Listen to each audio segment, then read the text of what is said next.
Actualidad Radio, la información nunca sonó tan bien. Venezuela. Vamos a hacer el contacto con Luis Miguel Núñez, él es periodista de Unión Radio. Luis Miguel, ¿cómo estás? Buenos días, gracias por atendernos. Hola Yali, buenos días, ¿cómo estás? Sí, amanece el día en el que hoy a las 6:04 de la tarde se cumplirá una semana exacta, una semana que pareció un mes del terremoto, doble terremoto que sacudió a Venezuela. Evidentemente han pasado una cantidad de horas que hace que en temas de esperanzas se acorte la posibilidad de conseguir a personas con vida, pero también a medida que nosotros seguimos yendo a La Guaira, esa falta de tiempo se ha convertido en trabajo exhaustivo, donde hay posibles señales de vida. Hemos visto cada vez a más equipos. Ayer nos tocó ver una imagen. Estábamos en la OPP 33. OPP son las siglas para Oficina Presidencial de Proyectos, es decir, estamos hablando de edificios de Misión Vivienda que fueron entregados por el gobierno.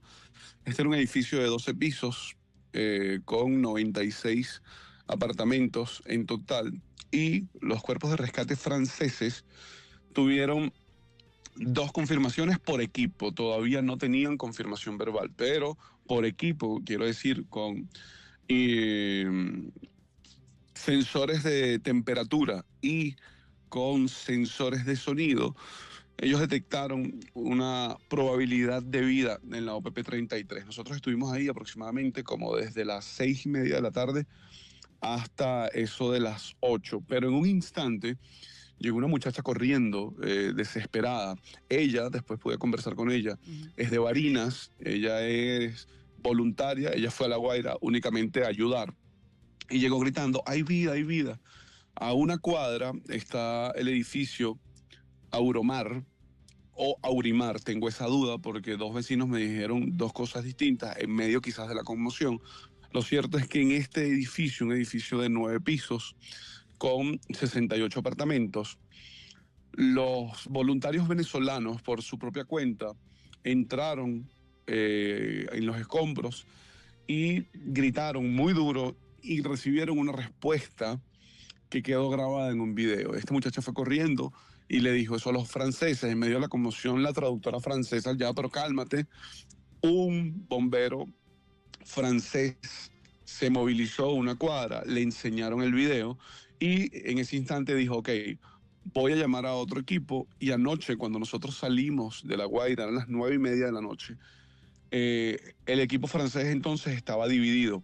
Un equipo en la OPP 33, que era donde estaban trabajando, y por un reporte de Román Camacho que vi de las 6 de la mañana, siguen trabajando en la OPP 33, pero se dividió y fue otro equipo para el edificio Aurimar, donde hubo esta evidencia de posible, y siempre utilizar la palabra posible o supuesta, porque una cosa es escuchar el ruido, otra cosa es la confirmación verbal y más aún la confirmación visual, pero a medida que pasa el tiempo no hay garantías de que estén o no, de que permanezcan o no con vida. Entonces siempre hago esa salvedad de supuesto o posible, porque confirmarlo no solamente sería irresponsable de mi parte desde el punto de vista periodístico, sino también desde el punto de vista humano, dar esperanzas a los familiares sin tener una certeza. Entonces, el equipo francés se divide en esos 2 puntos. Por un reporte también que vi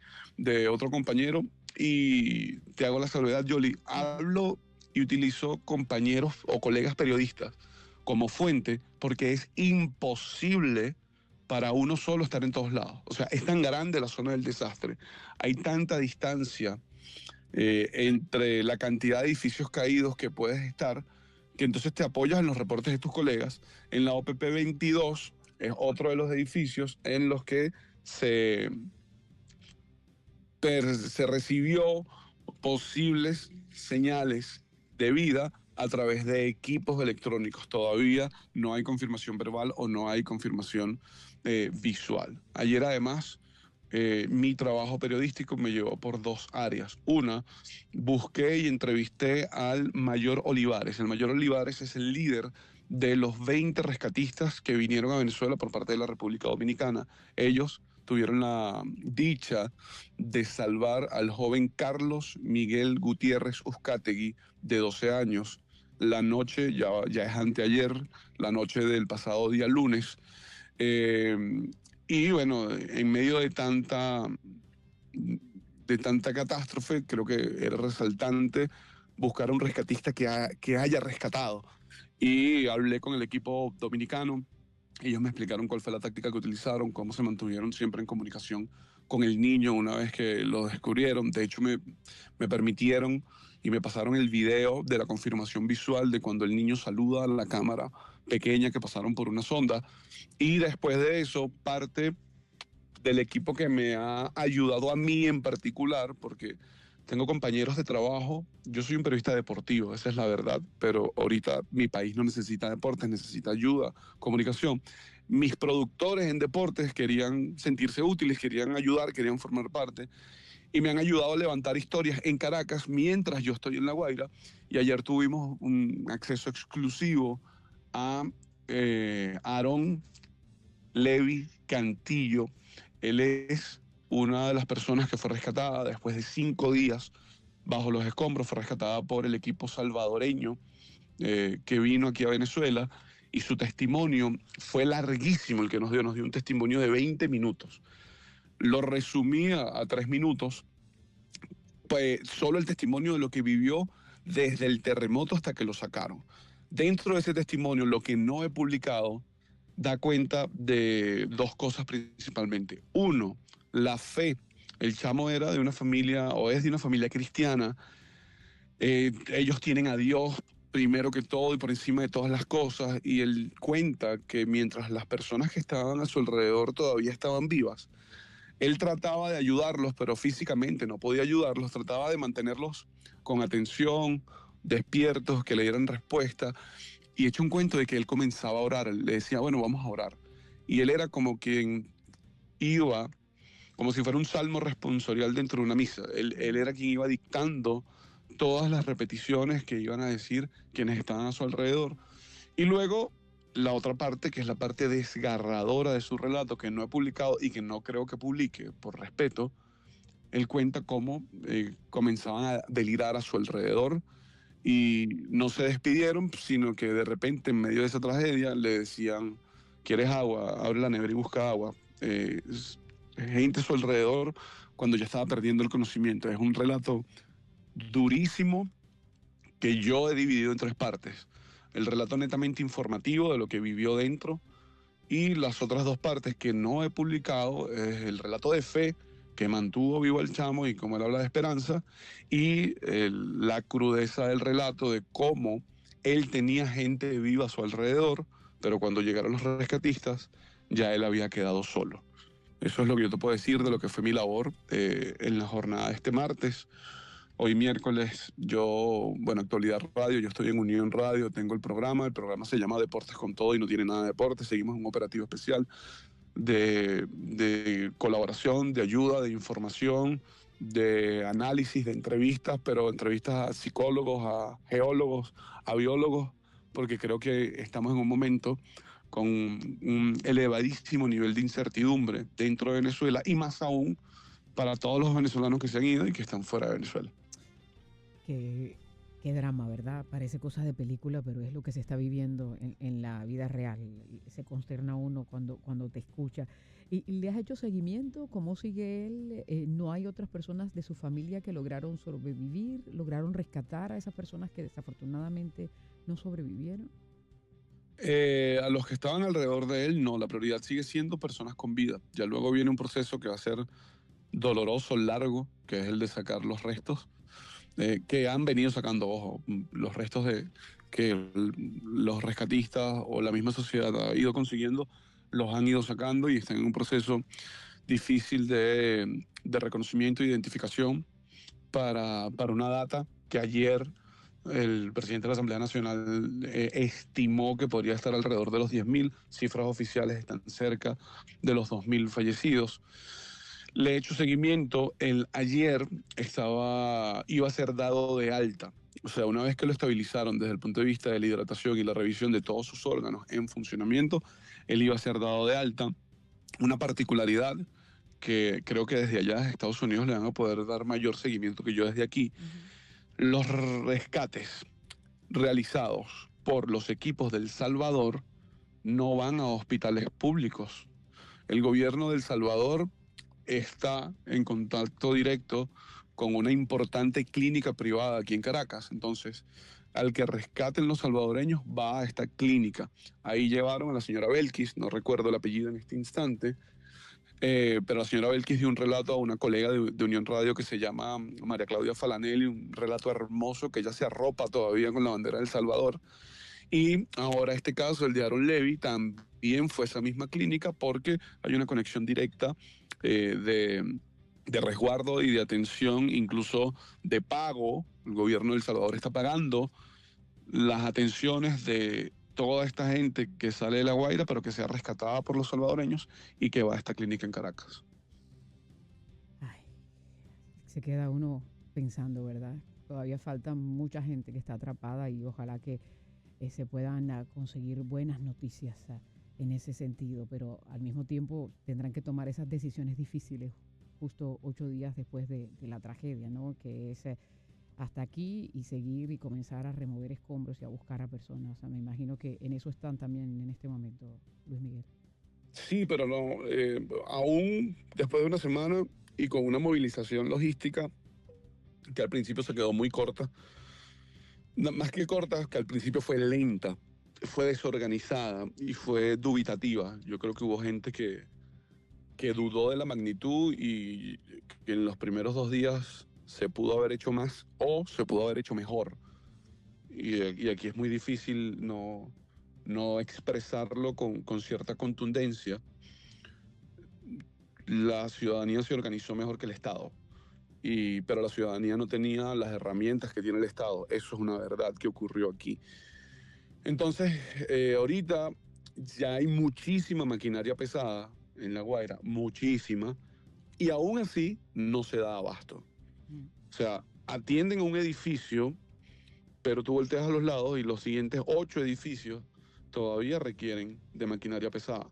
Entonces, una máquina por edificio no es suficiente. Hay edificios que tienen 2, 3 máquinas, avanzan, avanzan, avanzan para después cambiar. La ejecución, o sea, esto es tan grande. A mí lo que me llama la atención es que explicárselo para la gente que no ha ido es difícil, porque obviamente lo primero son las víctimas. Pero cuando aquí se haga un conteo de daños, cuando aquí se haga un conteo de edificios, tú te vas a dar cuenta de, como era 24 de junio, de cantidad de negocios que estaban cerrados, pero que igual no existen ya. No los estamos contando ahorita porque no hubo pérdidas porque estaban cerrados, pero es una tienda y al lado una ferretería y al lado un edificio residencial y el que no se cayó se le cayeron las paredes y tú ves vidas completas, ves el gimnasio, ves la tienda de uñas, ves la bodega, todo, todo, o sea, la entrada de Taraguarenas